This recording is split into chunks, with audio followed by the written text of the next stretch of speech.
Bad tenants in New York are hoping for a winter eviction ban so that they can game the system and stay in their apartments for months or years without paying rent with no chance of them being evicted. I'm Tony, and this is Real Estate Investing and Landlord News. All right, so I'm bringing up the topic of winter eviction bans once again because you know what? I keep reading about these topics, and up in New York City, there's politicians pushing for this sort of nonsense, even though they've got all of these tenant protections already in place, so even though they already have rent control or rent stabilization or whatever they call it in place to protect tenants and keep them from being evicted and keep housing affordable, supposedly, right? It's not enough. It's never enough for these politicians. It's never enough for these progressives, right? It will go until we get to the point where basically they want a socialist system where the government owns all housing and they keep the rents artificially low. But the problem is, right, that's not realistic. That's not realistic, and it will not work. It won't work, okay? We already know that these public housing systems are a complete joke, okay? And we can't look at any foreign country and say, oh, well, you know what, it worked over here. So this is not a different country. This is the United States, okay?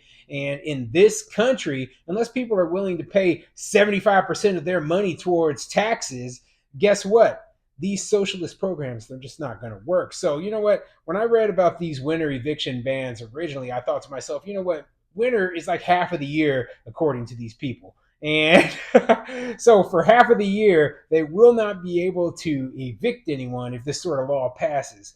That is ridiculous. Meanwhile, when the courts finally are open up again and trying to go through the process for the people going through eviction, they're going to be backlogged. They're going to be backlogged to the point where it could take you several months before your case is heard. And if that happens, guess what? The person gets to stay even longer without paying rent. Then you throw on all of the other tenant protections, etc., and you have a scenario where a person could end up not paying rent and staying for free in a unit for years. Okay, that's why I don't want to see this happen. The only thing that's all of this nonsense does is it drives landlords out of business. It makes it so there's less affordable housing, there's less places for people to live, okay? And it is disastrous overall for a city that implements any sort of this nonsense.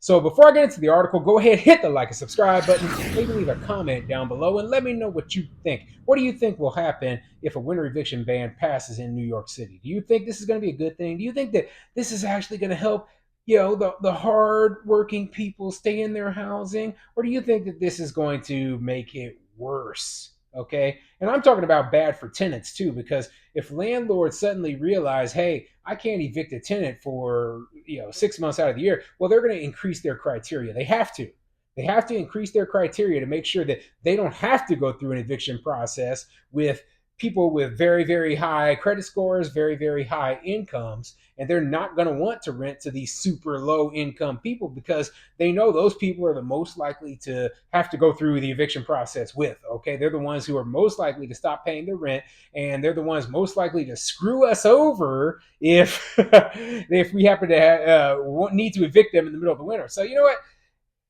Goodness, this stuff is bad, and I hate seeing it. But let's get into the article and see what it says. This article is coming from therealdeal.com, and it says, How to Game a Winter Eviction Ban. Delay backlogged courts until November. Skip rent through April. Yep, and in this article, they go through a good overview of exactly why this thing is very, very bad for landlords. So let's get into it. Some New York landlords think the far left is not merely siding with tenants, but trying to bankrupt building owners so the government can take over their properties. Owners increasingly voice this fear on social media as socialists won a few elections and the state overhauled the rent law in 2019.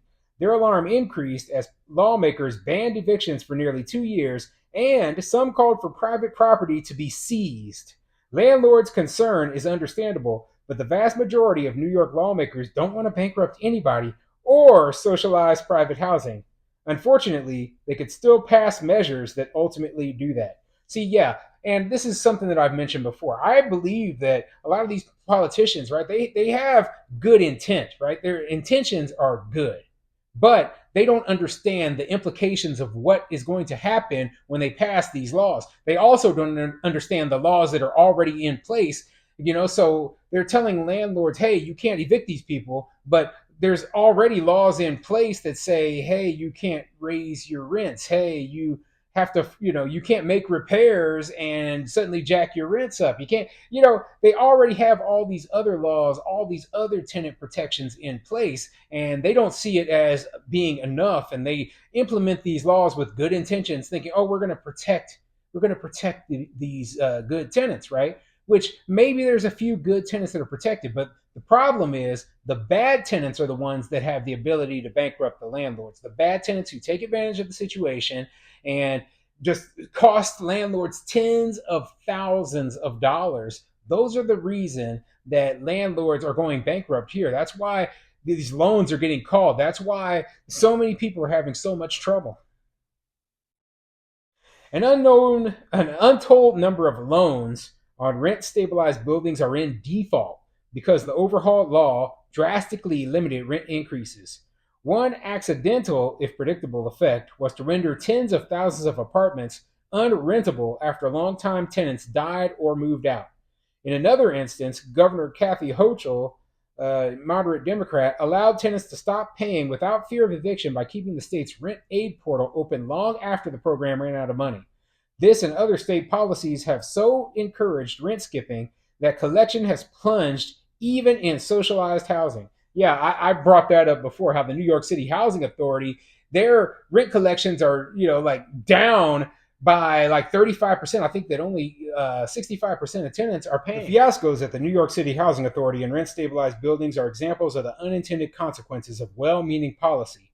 And now, two legislators have teed up another one.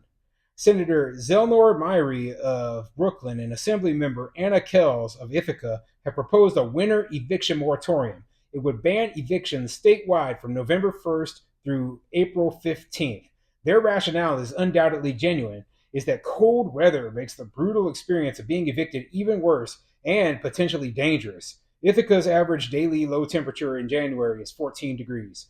And as I've mentioned before, the cold weather has existed throughout all of time. Okay, people have been in the cold weather for all the time, and you know what? The lie that they're pushing is that people will, oh, if they get evicted, they all end up living on the streets. That's garbage. That's complete garbage. And I've mentioned this before. The grand majority of people who are evicted, they go and they stay somewhere else, either with friends, relatives, inside the shelters, etc. Okay, they do not go out and live in the streets. Now, the people who do choose to live on the streets, they're a different story, right? But most of them are people with heavy substance abuse and mental health issues. Okay, so but we're not even talking about those people when we're talking about this winter eviction ban right now. However, not a lot of deep thinking is required to see how tenants could abuse such a law. Assume you plan to move in the spring, which a lot of people do. You could stop paying rent in midsummer and string your landlord along for a while with excuses.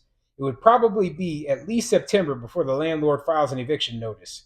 Given the speed at which housing court moves, staying in your rental through October would be easy. A free lawyer could arrange for adjournments, and if counsel hasn't been assigned to you yet, you could ask for adjournments on those grounds. Either way, you'd almost certainly make it to November 1st when the eviction moratorium takes effect. Then you're good until April 15th.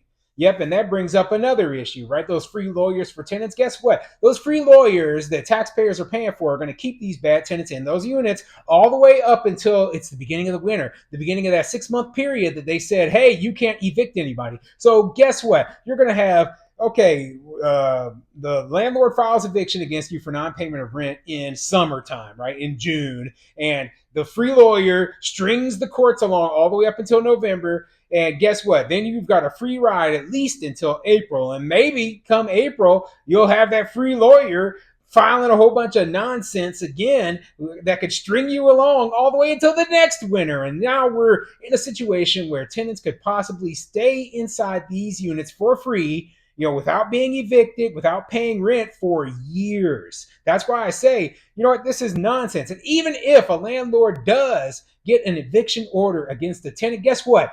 Everybody's backlogged because you have 6 months of evictions and everything in the courts waiting to be processed. So now, you know what? Landlords are screwed. Landlords are screwed if something like this passes. Now, these people, they have good intentions, but they have no concept whatsoever of how to operate a business or what the landlords would have to go through when they're going through the eviction process.